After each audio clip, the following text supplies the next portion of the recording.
ఒక ఇన్స్పిరేషన్ కలిగించే కథ. అదేమిటో విందాం.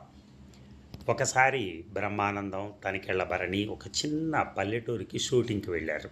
షూటింగ్ సమయంలో కొంత గ్యాప్ రావడంతో పక్కనే ఉన్న శివాలయం ఒకటి ఉంటే ఆ శివాలయానికి వెళ్ళారు. అక్కడున్న పూజారి పూజ చేసుకుంటూ ఉన్నాడు.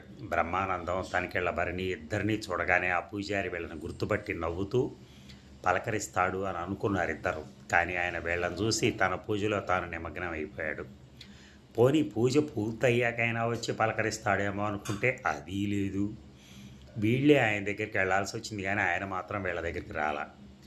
ఇద్దరు ఒకళ్ళ మొహాలు ఒకరు చూసుకుని పూజారి దగ్గరికి వెళ్ళి అభిషేకం చేయమని అడిగారు. అప్పుడు సమయం అయిపోయింది, రేపు ఉదయం 7 గంటలకు రండి అని చెప్పి వెళ్ళిపోయాడు అతను. మర్నాడు ఉదయం 7 గంటలకల్లా గుడి దగ్గర నిలబడున్నారు ఇద్దరు. పూజారి రావటం, అభిషేకం చేయటం, గుడి చుట్టూ ప్రదక్షిణ చేయటం అన్నీ అయిపోయినాయి. స్వామి దక్షిణ తీసుకోండి అని తలా 1000 రూపాయలు బయటికి తీశారు. ఆయన హుండీలో వేయమని సైగ చేశాడు. యూనిట్ వాళ్ళు టిఫిన్ తెచ్చి ఇచ్చారు. ఇద్దరు ఆ గుడి ఆవరణలో కూర్చుని తినటానికి వెళుతూ పూజారిని ఆహ్వానించారు. నేను తినేశాను, మీరు తినండి అని సున్నితంగా తిరస్కరించాడు ఆయన. కాఫీ అయినా తాగండి పోనన్నారు. ఆ పూజారి మంచినీళ్ళు కూడా తాగననేశాడు. మీరు మమ్మల్ని గుర్తించారా అని అడిగారు భరణి గారు కాస్త ఆహంతో.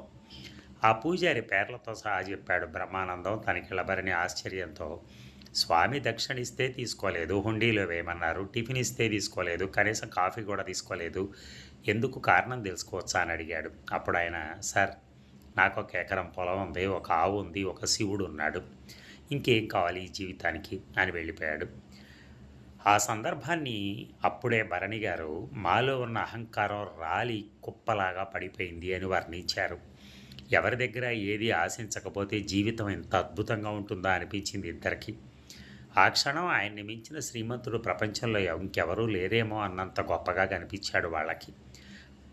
సంతృప్తిగా బ్రతికి ప్రతి మనిషి మహారాజే. గురూజీ, ఆశించడం ఆపేస్తే జీవితం అద్భుతంగా ఉంటుంది. ఎవరి నుంచి ఏది ఎక్స్పెక్ట్ చేయకూడదు. అప్పుడే లైఫ్లో తృప్తి దొరుకుతుంది, ప్రశాంతత కొలువై ఉంటుంది. ఈ సంఘటనని వెంటనే భరణి గారు ఒక పాటలా ఇలా రాశారు. మాసెడ్డ మంచోడు దేవుడు, మాసెడ్డ మంచోడు దేవుడు, నువ్వోటి అడిగితే ఆడు ఇంకోటిస్తాడు, మాసెడ్డ మంచోడు దేవుడు, అస్సలు అడగకపోతే అన్నీ ఇచ్చేస్తాడు, మాసెడ్డ మంచోడు దేవుడు. అదండి మరి. Thank you.